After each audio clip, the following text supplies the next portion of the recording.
guys, welcome back to the newest episode of my workout series, where today we'll be talking about a 4-day upper body, lower body split, starting with day 1, which is the full upper body day. I will be posting the full workout at the end of the video, so you can go take a screenshot of it if you want to give it a try. And if you like the video, go check out my push-pull leg series as well. So to get right into it, the workout is broken down something like this. Now the exact days don't have to match, but it's a good idea to give yourself a rest day between the first 2 days of the program and the last 2 days of the program to make sure that you're recovering properly before working each muscle group for a second time. You should also always warm up with 5 to 10 minutes of light cardio, as well as some dynamic stretches and lightweight reps of your first exercise to improve performance and help prevent injury. So day 1, the first upper body workout, will begin with 4 sets of 4 to 6 reps of the barbell bench press. And for this exercise, we want to choose a weight that we'll be using for all 4 sets, aiming to get 6 reps on each set. If you're able to get the 6 reps on every set at the chosen weight, then the next week you'll add weight. If you are unable to get the 6 reps at the chosen weight for all 4 sets, then you keep that weight for the next week until you can eventually hit the 6 reps for every set. The flat bench press specifically does a great job of activating both the sternal and clavicular heads of the pectoralis major, while also getting high activation of the triceps brachii and anterior deltoids, which can be seen in this 2020 study that observed how 5 different bench press angles from 0 to 60 degrees affect muscle activation during a bench press, and found the 0-degree angle, which is the flat bench press, to produce the most even spread activation between the upper, middle, and lower portions of the pec, with the upper portion becoming more active and the lower portion becoming less active as the angle of the bench press increased. And when doing the bench press, it's important to keep the hands stacked over the elbows at all times so that you don't lose any of your upward force. And also, keep a slightly curved bar path as you push the weight up to keep the shoulders in a safe position. Now moving on to exercise number 2, which is 4 sets of 6 of weighted pull-ups. With this exercise, we're primarily working the lats and biceps through a vertical pulling motion. Pull-ups are very similar to pull-downs, which is a common substitution for this lift. However, this study by Jennifer Hewitt and colleagues shows that pull-ups do a much better job of activating the stabilizing muscles of the upper body, such as the abs, rhomboids, and traps, giving you more overall value for your time when training the entire upper body in one workout. Now, pull-ups can be really challenging, so if you aren't able to do a bodyweight pull-up and your gym doesn't have an assisted pull-up machine, then the pronated lat pull-down is a great choice to substitute until you are ready for pull-ups. And whether doing the pull-up or lat pull-down, you want to focus on driving down through the elbows to build that mind-muscle connection with the lats and avoid swinging too much during the lift.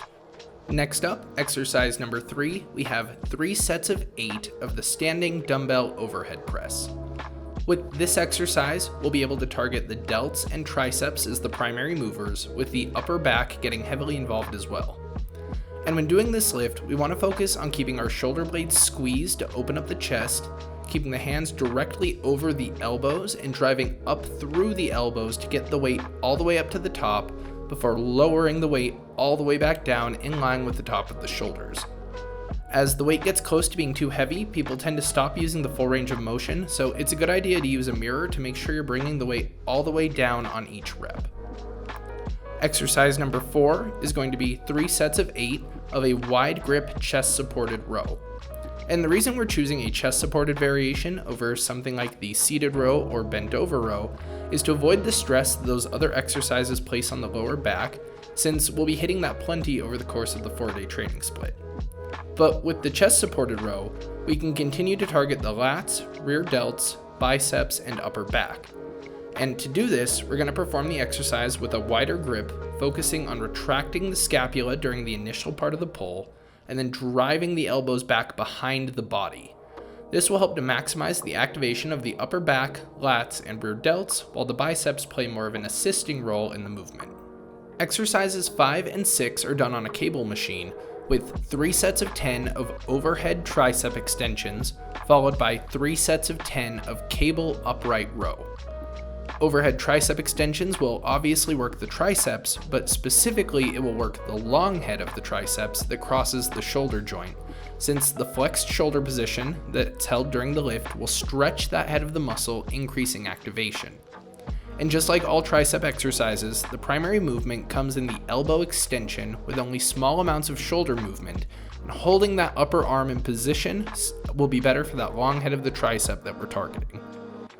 And the cable upright row is done with the cable machine set at the exact same position, but for this exercise, you're going to stand up near the cables and pull the weight up, keeping the hands close to the body to better activate the deltoids, driving up through the elbows to increase shoulder activation as opposed to pulling through the wrists. We want to keep a wider grip during this exercise and don't want to pull our elbows up past shoulder height, since a narrower grip or higher elbow pull will force our shoulders into internal rotation, which can cause shoulder impingement, a painful condition where connective tissue is rubbing against bone. And the last exercise in this upper body workout will be incline seated curls for 3 sets of 10 reps. And similar to the overhead tricep extensions hitting the long head of the triceps, the seated incline curl forces the upper arm back behind the body, stretching the long head of the biceps that creates that biceps peak. For these, we're going to keep our palms facing forward the entire time to help keep the biceps the most active during the lift, and we're going to be careful to keep that upper arm still while we curl the weight up from full extension to full flexion at the elbow, before controlling the weight back down and then repeating the movement for reps. But there you have it. That was part 1 of the new upper body, lower body split. Be on the lookout for part 2 because it'll be coming out here pretty soon. If you liked the video, give it a thumbs up, subscribe to the channel so you don't miss the rest of the series as it comes out, and otherwise, I will see you for the next one.